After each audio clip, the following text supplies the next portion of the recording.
আসসালামু আলাইকুম, আশা করি সবাই ভালো আছেন। এই মাত্র হলো বাড়িতে এসে পৌঁছাইলাম। আর রাস্তার মধ্যে দিনের অবস্থা এত খারাপ আছিল, পরে ভাবতেছিলাম যে আস্তে আস্তে আবার বৃষ্টি নামে পড়ে কিনা, কিন্তু ভাগ্য ভালো যে আইসা পৌঁছাই গেছি বৃষ্টি আসার আগ মুহূর্তে। আর এখন পরিবেশটা এত সুন্দর লাগতেছে, তো ভাবলাম যে আপনাদেরকে একটু দেখাই যে বৃষ্টি আসার আগ মুহূর্তে আমাদের গ্রামের পরিবেশ কিরকম থাকে।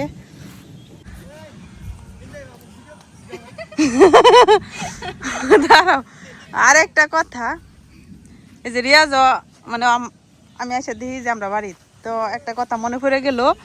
একজনে কমেন্টে বলছিলেন যে আমি নাকি রিয়াজ রে খাওয়াই না। রিয়াজ তোর ফাইলছি অন্তিক তোর বলে আমি খাওয়াই না। ওই যে এক সময় আমি যে সময় মুখ বন্ধ করে ভিডিও করতাম কিছুদিনের জন্য, ওই সময় মানে রিয়াজ রে ক্যামেরার সামনে জোর করে আনছি। হ্যাঁ, ক্যামেরার সামনে আইতে চাই না, হ্যাঁ জোর করে আনছি, তার রিভিউ গুলা শেয়ার দিছি। এখন যে আমি মুখ খুলছি এখন তো আর হে আয় না, কিন্তু একজন না দুই তিনজনে এটারে আবার সাপোর্ট করছেন যে আসলে আমি এরকম, আমি এই নিজে খাই, ভালো খাবার হইলে আরেকজনে খাওয়াই না। আমি ক্যামেরার সামনে খাইতে মনে চাই না।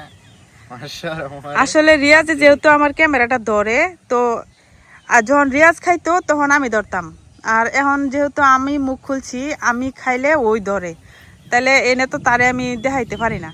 তবে আপনারা যেহেতু আমার এই কমেন্টটা করছেন, আচ্ছা এখন থেকে আমি মানে রিয়াজরাও খাওয়াই আপনাদেরকে দেখায়াম। তো যাই হোক, এই যে দেখেন ধান একদম সবুজ হয়ে গেছে মাত্র কয়েকদিনের ব্যবধানে। মানে আমি ঈদের 2-1 দিন আগে দেখাইছিলাম, আর এখন হচ্ছে ঈদের 2 দিন পর আর কি। তো এই যে দিন কিন্তু অন্ধকার হয়ে গেছে প্রায়, আর কিছুক্ষণের মধ্যে সম্ভবত বৃষ্টি নামবো। এখন কিন্তু জোরে জোরে বাতাসও বইতেছে, আর ধানগুলা কি সুন্দর সবুজ হয়েছে। এই যে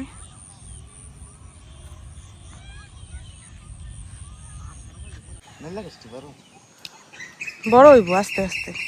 বাগানের অবস্থা এখন একবারে জঙ্গল।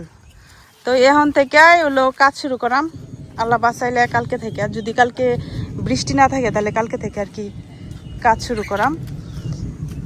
এই যে টং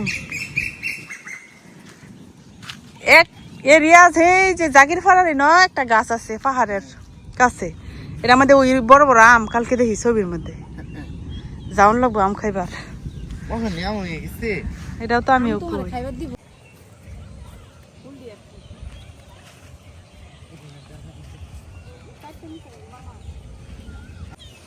একটা দুটো করে বৃষ্টি ফোটাও পড়তেছে এখন, মানে সবুজ আর অন্ধকার দুইটা মিলাই এত সুন্দর একটা ওয়েদার সৃষ্টি হয়েছে, মানে নিজের চোখে না দেখলে বিশ্বাস করার মতো না।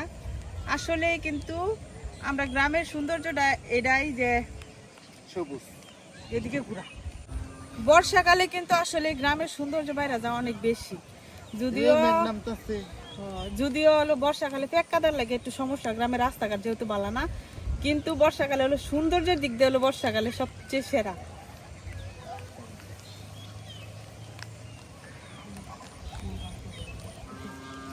আমার পিছনে যদি ওই যে তাল গাছটা থাকতো তাহলে সবচেয়ে সুন্দর লাগতো আরো বেশি। তো দুর্ভাগ্যের বিষয় তাল গাছটা কাটতে হচ্ছে, এই কারণে এখন একটু মানে খালি খালি লাগে, জায়গাটা ফাঁকা ফাঁকা। নইলে দেখেন কি সুন্দর, মানে পুরা গ্রাম সবুজ। এই বছরই সবচেয়ে বেশি ধান লাগানো হয়েছে আমরা এদিকে। বৃষ্টি এসে গেছে, মানে লাকড়ি সংগ্রহ করাম আর কি।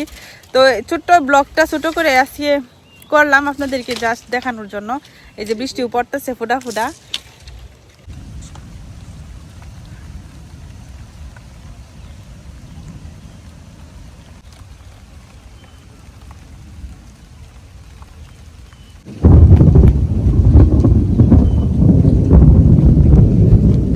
আরে বাপরে,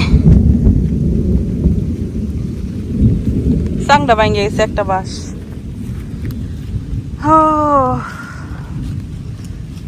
এই চাং থেকে বৈশা বৈশা লাখ টাকার ভিউ দেখা যায়। ট্রাক্টর ডানে উড়াইল তো আব্বা হুদাই রাখছি। এটা মেঘে বীজ আরো নষ্ট।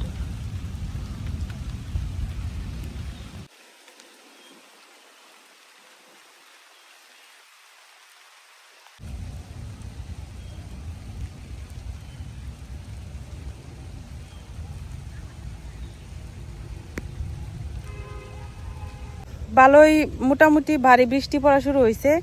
এখন একটা গাছের নিচে দাঁড়াইছি, জাম গাছের নিচে।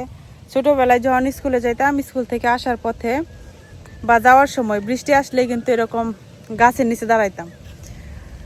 ওই স্মৃতিটা মনে পড়ে গেল। তো গাছের নিচে কিন্তু বৃষ্টি পড়ে না,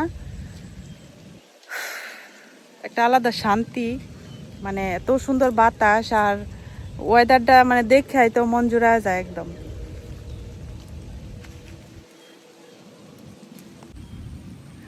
তো আমার পিছনে এই পুকুরটা, এটা আমরা হলো পুরান পুকুর। এই পুকুরটা এই বছর নতুন করে মাটি কাটানো হয়েছে।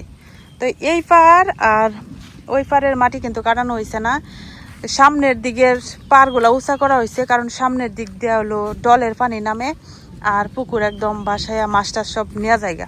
তো এরকম 2-3 বছর যাবতই কিন্তু হয়, যার কারণে আমরা কোনো মাছ ছাড়ি না পুকুরে।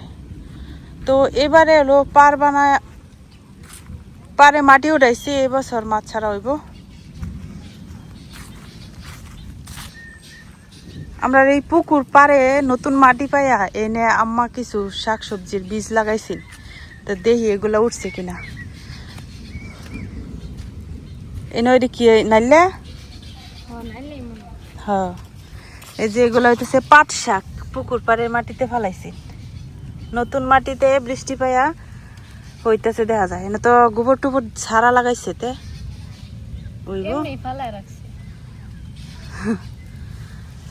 নাইল্লা মানে পাট শাক আর কি, আমরা পাট শাকের নাইল্লা বলি। আরো কিছু লাগাইছে নাকি? কোনো এনে তো কিছুই বার হইছে না, লাল শাক এটি বার হইছে না। তো পুকুরের এই পাটটা একটু উঁচা করে রাখা হয়েছে, কারণ ওই রুট থেকে মানে গাড়ি টাড়ি নিয়ে বাড়িতে ঢুকা অসুবিধা। তো এই লেগে এই পাটটা একটু উঁচা করা হয়েছে, আর এগুলা তো চিকন করেই রাখা হয়েছে আর কি। আর এবছর আম নাই একদম, সব আম খরায় প্রথমে পড়ছে, তারপরে আবার শিলে পড়ছে। কিন্তু আমরা এই গাছটার মধ্যে মোটামুটি আম আছে, মানে খাওয়া যাবে আশা করা যায়। এই যে আম, আর কিছুদিন পরে বড় হয়ে যাবো আম।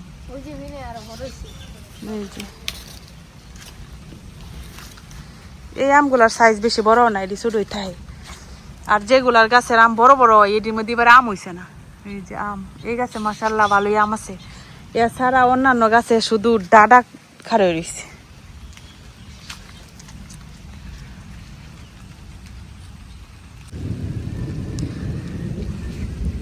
পুকুরে এখনো কোনো মাছ ছাড়া হয়েছে না, তো সবে মাত্র বৃষ্টি আসতেছে আর এই যে পুকুরে পানি জমতেছে।